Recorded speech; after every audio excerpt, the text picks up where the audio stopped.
What's going on, guys, and welcome to the next episode of the Crack a Pack series. Today, for our 200th episode, we are opening up a pack of Time Spiral. We've opened up a lot of Time Spiral on this channel, and it's always one of my favorites. There's just so much awesome stuff in this set. Obviously, things are kind of shifted around in this one, which is great. A lot of old school cards being time shifted into this set, which is always fantastic as well, along with some really awesome tribes, things like slivers and stuff like that. So hopefully we get to see some cool stuff in here and pull something really awesome. As always, we're going to look at this from a draft perspective, so we'll do our best to figure out what our pack one pick one would actually be if we were drafting this set. I did not draft this set at the time, so I don't know what the best cards are, but I'll do the best I can. Of course, we're going to go through everything, and our first card here is Spike-tailed Drakeling. It's a 2/2 for 1 and 2 blue with flying. You can sacrifice it and counter target spell unless its controller pays 2. I actually really like this card. I think this is fine. It's a 2/2 flyer for 3, which is already like fine. It's not amazing, but it's okay. But it always sort of makes your opponent second guess a little bit. They always have to play around it, or they're gonna have to kill it. And so that's fine. Waste a removal spell on it, do something like that, but you always get the opportunity to counter, which is great. So I really like this card. I don't know, like in reality, how great it is, but I feel like it's probably pretty good. Gorgon Recluse is a 2/4 for 3 and 2 black. When it blocks or becomes blocked by a non-black creature, destroy that creature at the end of combat. And then you also have a madness cost of 2 black. So if you would discard this card, you can actually play it for the madness cost instead of discarding it. Madness was a huge mechanic in this set. Absolutely fantastic. And I think this card is okay. I don't think it's as great as the Drakeling, only because, like, if it came into play and then destroyed a creature immediately, that would be amazing. Absolutely, definitely a card I would want. However, because it doesn't do that, you have to either block something. Basically, this has Death Touch, is what this amounts to. It's a 2/4 with Death Touch, and like, that's fine. It's not bad, especially if you can do the madness cost. It's great, super efficient. But for 5, a 2/4 with Death Touch is like good, but not amazing. I think I'd rather have the Drakeling. It's a little more proactive, which I like. Scarwood Treefolk is a 3/5 for 3 and a green, and when it comes into play, it just comes into play tapped. Not a card I like. I really don't like this at all. I think it's quite bad, so not much to say about that one. Orcish Cannonade is 1 and 2 red for an instant. It deals 2 damage to target creature or player and 3 damage to you, and then you draw a card.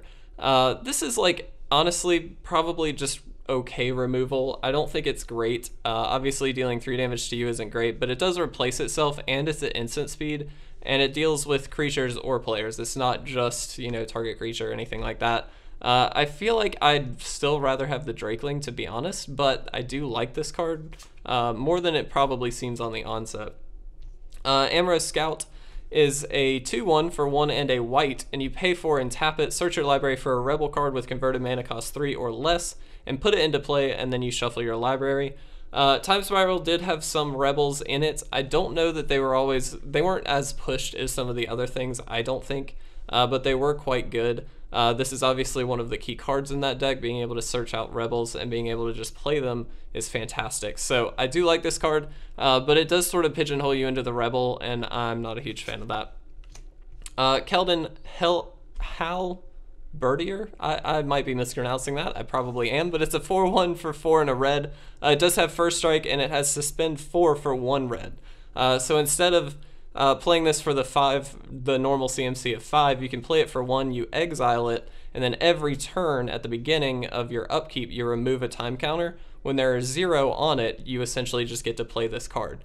So instead of paying 5, you can pay this for 1 red, and then 4 turns later, you get to actually put it on the field. Suspend was a really cool mechanic. I liked it a lot. This card is not bad, but it dies super easily. Any burn spell will kill it. So it's definitely a card that has some high upside if you can keep it around on the field. But in general, I'm not a huge fan of things with just very little toughness, because they are so easy to kill. I will say in combat, this is fantastic because it does have first strike. Generally, that's the best way to sort of make up for the low toughness in cards, is to give it first strike. That way, it's going to be able to deal a lot of damage and hopefully survive a little while to keep dealing that damage. So I do like this card. Again, probably still the Drakeling for me, but I might be, again, incorrect on that pick. Green Seeker, a 1/1 for 1 green. You can pay 1 green and tap it, discard a card, search your library for a basic land card, reveal it, and put it into your hand, and then you shuffle your library. This is just an okay one drop. I'm not a huge fan of this because you do have to discard a card. It's also kind of intensive. You do have to tap it, tap a land, and then discard a card just to pull out a land of any color. I do like that it fixes you, which is fantastic if you're in if you got pigeonholed into maybe an all color deck or a 4-color deck. Certainly something like this is going to help you fix your mana, which is important, especially because you can sort of discard one land if you've already got it out on the field and you've got a second one in your hand. You can discard that and then pull out whatever land you need. Definitely useful. It's very, very intensive for something like that, so I'm not really a huge fan. Pit Keeper is 1 and a black for a 2/1. When it comes into play, if you have 4 or more creature cards in your graveyard, you may return target creature card from your graveyard to your hand. This is okay. I mean, it's black recursion. It's not going to do too much. I don't like that it's an early drop because by that point you probably won't have 4 or more creatures on turn 2. I just don't think that's very likely. This is really a late game card, which is okay. It doesn't really do much late game because obviously you need to pull something back, and that's going to be the card that does a lot. But like, I don't know. I'm not a huge fan of it. It doesn't really sit well with me personally. So, Divine Congregation. A sorcery for 3 and a white. You gain 2 life for each creature target player controls, and then you can suspend it with 5 counters on it for 1 and a white. Don't like this card. Really don't like this card. Again, life gain unlimited. Not really something that I'm too excited about. And this just seems like a bad way to gain some life, so not a huge fan. Giora's Time Bug. A 1/2 for 2 of any color. You can tap it and choose target permanent you control or suspended card that you own. If that permanent card has a time counter on it, you may remove a time counter from it or put another time counter on it. This is just sort of an enabler for the suspend deck. Excuse me. It's fine. I don't really like it that much. It's fairly expensive and you can only do it once per turn and you have to wait a turn on it. So like, it's probably going to get killed pretty easily, to be honest, but it's definitely an enabler for the suspend deck. So if you're really heavy into suspend, not a bad card to pick up kind of late in the draft. Locket of Yesterdays, 1 of any color for an artifact. Spells you play cost 1 less to play for each card with the same name as that spell in your graveyard. This is much more of a constructed card in my opinion. Obviously, when you're drafting, you don't know what you're going to get, and you're probably not going to get too many duplicates.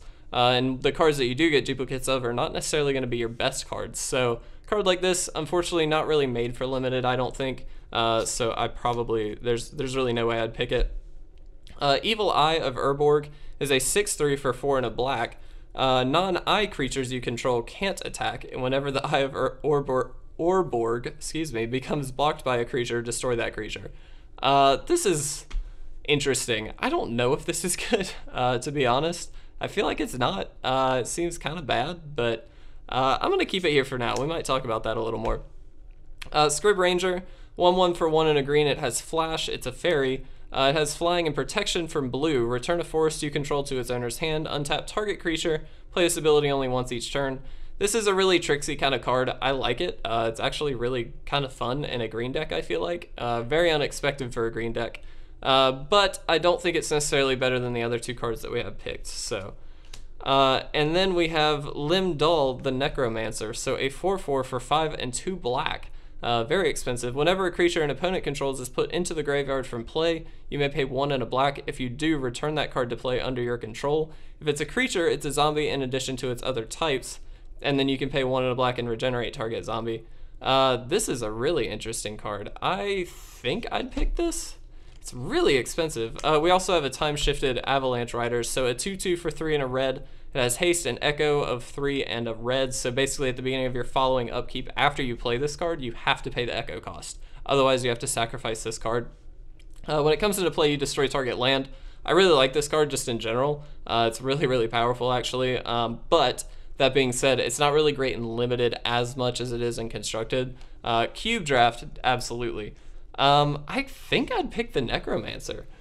That might be incorrect just because he's like so expensive, but he's a very powerful card, and I kind of like the fact that you just get to start pulling stuff back. You also just get to regenerate all of them. So I'm going to say the Necromancer. That might be incorrect, but feel free to let me know in the comment section below. Hopefully, if you enjoyed this video, please make sure to leave a like or a comment down below. And of course, as always, please make sure to subscribe to stay up to date on all of our awesome content. But with that, I am going to get out of here. I will see you guys in the next Crack-A-Pack video.